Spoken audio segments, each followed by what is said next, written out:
I'm a big fan of Fighter and the Kid. I listened to that. Yeah. I started listening to that podcast in 2016. Yeah. So I don't. It's an interesting understand the little hate like at all. Like microcosm. There's so much to unpack as far as the vitriol that it gets, because as a close friend now of Brendan and a good friend of Brian, and we're becoming closer, I know Brendan is the opposite of a lot of these things people accuse him of. Like number one being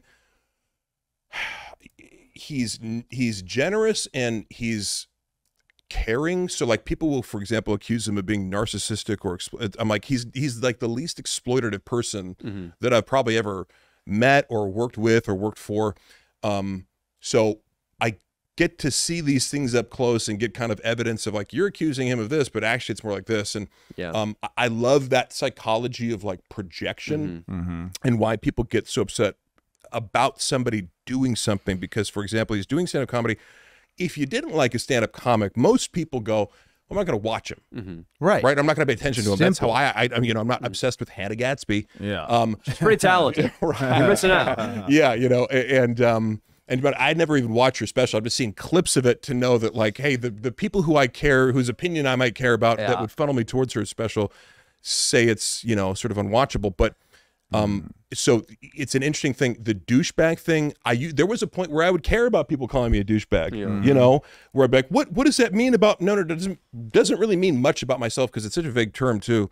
It usually means something about the other person. That's a cliche, but I've just seen it in real time where I'm like, oh, I get this collection of 1,000 people, because the moment you pop up on TFAK, everyone's like, this guy sucks because he's been within 3 feet of Brendan Schaub, you know?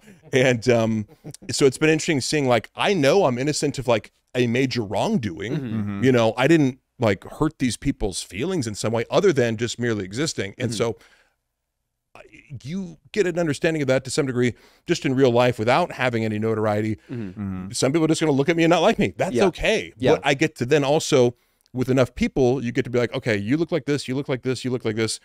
And you get to see, it really does kind of play out that I'm like talking to guys who don't have a lot going on in their life and seem to have bitterness, resentment, low self-esteem, whatever. And I just know for myself, I would never act the way they do online towards strangers. It's hard to understand. It's hard to understand. And me and Danny we go around and we mess around in public a lot. We do these pranks. We do improv.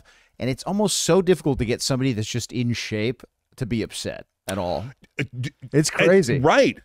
And always talk about that. I talk about it myself, where I have these little moments where, like, in the sauna today, where I was like borderline curt with somebody, but all I was doing is going, I just wasn't buying, I wasn't going out of my way to make him feel good. And maybe 9 times out of 10 I would, but today I was just like, what was the sketch? Like, that was the extent of me. And then I'm like, fuck, that was rude of me to do that. But because most of the time I can manage, if I'm not in a good mood, that's why I'm at the gym. You know what I mean? That's why I wanted to make sure to go to the gym before here, because I'm like, I want to be in a good mood. I want to get the blood flowing and get a little sweat going, because that is so integral to my well-being and so integral to why I decided after, you know, I've taken large swaths of time off of working out, but I get back into it because mentally I feel better. I like feeling strong. I like having this it's this foundational thing that I recommend to people when they say, like, I'm depressed, I have anxiety, I have insomnia. I'm like, go run 10 miles and tell me you have insomnia. Exactly.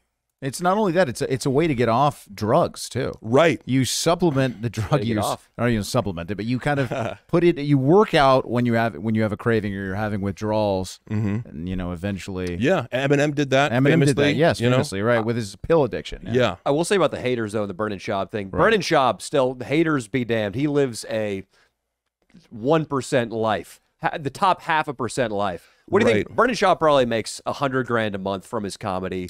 Beautiful house, great cars, hot wife. Brendan Schaub's still living large. And that's part of being an entertainer, because Leo and I have dealt with our share of hate, too. A lot of hate. And the thing is, though, man, it's still, that's the price you pay, because this is a cooler job than humping a mop, being a janitor in an office building after hours. And what you realize is a lot of people, sometimes I'll even have haters do this, because like a certain percentage of people will, like, if I'll engage in a certain way, they go, you know what, that was like, they'll realize it, they'll snap out of it. And that's just a small percentage. Guys will realize that they're being a dick, but then double down. So it's like a really small percentage will realize and then tell you, but it does happen. And then sometimes those guys will be like, yeah, I really wanted to get into acting, screenwriting, comedy. So you do see, especially comedy or podcasting, probably the top 2 things where guys in their head go, I could do that. Right. Yeah. You just got to sit and talk. I'm funny in front of my friends. I can hold the mic and be like, you know, so that's the starting point too. And you see it in football too, though. Where like cause I'm a big football fan. Yeah. You look like you're probably a football fan as well. Yeah. But dude, it is crazy how Patrick Mahomes, for instance, was the MVP, Super Bowl champ. The next season, he had one bad game. And I, out of curiosity, because we're in this space where there is a lot of hate, I was like, I wonder how people treat old Patrick on here. Scroll down. You're washed. You suck. They need to cut you from the Kansas City Chiefs. I understand You're the hate. way overpaid. When it goes to his brother, though, I do appreciate the hate that. going to his But brother. I even appreciate it going to Patrick Mahomes, because you know why? Patrick Mahomes makes $500 million over the course of his career, and he's world famous. Yeah. Fucking deal with it. You and I sit here and talk into microphones and fuck around with these idiots and go up to San Francisco and go to Mexico and have a great... Dude. It's fucking... We have to work hard for that. Yeah. The haters, it's part of the job description, job. and there's no reason to get mad at them. It's part... Like, you can't get... Patrick Mahomes or Tom Brady can't single out individual people booing him in the crowd. I've learned to love it in many ways. If you turned it into a positive, I told King Croc, because he's kind of new to the podcast space, right? And he's doing great, and he's going to go on No Jumper and stuff, and he's getting a little bit of that online hate that you've experienced recently too, right? I mean, and you gotta just love it, you know. The more, the merrier. In fact, right. And this, I was on Isaiah Miranda, who I do a lot of skits with. He had me on his Under the Influence podcast, and they asked me about it because his girlfriend Noelle.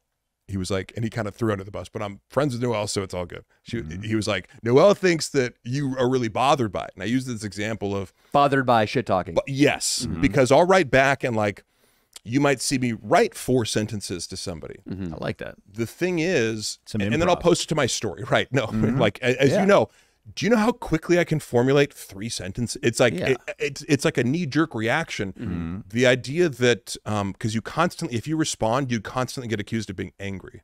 And I go, do you understand how non-articulate? If I was truly angry, the things that would be coming out of my mouth and the sense that I wouldn't be making. I mean, you're witnessing at most mild irritation, but it's hard for people to wrap their minds around. It's like, you know, somebody doing stand-up comedy and like your only experiences of it, like you've thought about doing it, it made your heart race. And it's like, well, this guy, you know, Chris D'Elia has been on stage 8,000 times. Do you think he's nervous about that or whatever? So when I talk shit, I use this analogy of, not an analogy, just an anecdote of me getting up in the middle of the night, I'll see a notification, fire off a shit talk while I'm peeing and then go back to sleep because it doesn't stress me out. But that's a real thing because it just doesn't bother me. It might be interfering with your REM sleep, or maybe not. But one thing that's, I mean, and I forget about it too because as you're saying, blue like lights, there's a lot going on there. But Mark, one thing I want to say is that because I just think about how best to deal with haters too, and you mentioned earlier the victim mindset and how bad that is.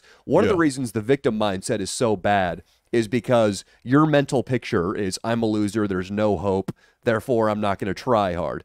And then basically the foundation of all self-help and personal development books are your mental picture needs to be very positive and very well defined. The reason I don't seek out, read, and respond to negative comments is because even if you know they're wrong, like if somebody tells me you aren't funny, you have no talent, delete your YouTube channel, nobody wants you here. I know that's not true because I've seen enough positive feedback, financial feedback, likes on the like bar, people subscribing, people commenting. I know it's not true, but it's still, it whittles into my head, or it weasels into my head and becomes part of my mental image if I read it. That's a really good way of, I've never heard anybody articulate the reasoning behind not going into that as you did. I mean, it's going to be, and it's going to be short. If you read one negative comment, it happens to me occasionally because in YouTube, at the very bottom of the YouTube studio, it shows some comments. And sometimes I scroll down too far and I accidentally read a negative comment.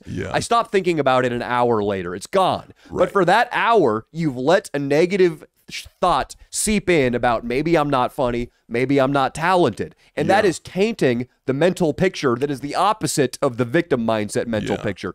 Down here is the victim mindset. I am weak. I am incapable. I can't help myself in life. Up here is the gold standard of I'm talented. I'm funny. I'm going to be rich. Nothing can stop me. And you don't want those comments to drag you down toward the victim mindset. I agree with that. And that's a really That's a perfect articulation of that. And I agree. And also, I've always said with responding to the haters, it's like, I knew that this was a temporary thing. It's kind of like showing up and being like, hey, I'm really good at Kung Fu. Like, anybody can come at me. You know, Dino, come at him. I'm good at talking shit online. Anybody can come at me. If there's one person who feels like they've beat me at an online exchange, go ahead and post the exchange, because I post them all the time. So, but as I do that, right, over the course of the last, whatever, 6 months, 9 months, it becomes less and less interesting, because partially because it gets so repetitive. Yeah. These people aren't original. They're not creative. They really think they're burning you. But like, I'll ask my own fans and followers to roast an outfit, and like the level of creativity is so much above and beyond, because they're not upset. How can it be funny when you're angry? You know, well, I guess Bill Burr, but like when you really, when you have malice towards an individual and you're really like, you're trying to roast them, it comes off a certain way. It just comes off as like vicious or petty or stupid or flustered. And I agree with you that ultimately, like, I can handle it much better than the average person just through repetition and just through certain innate qualities that I think because I go, not everybody should do this. If you're not equipped for it and you don't have the instinct to do it, don't. But I'm very much like, I feel like I'm finishing the wrapping on this package and I'm ready to send it off into space. There we go. Do you have a fat cock, Mark? Is that why nobody can fuck with you? That's what it is. We were going to get to your cock size at some point on this podcast, so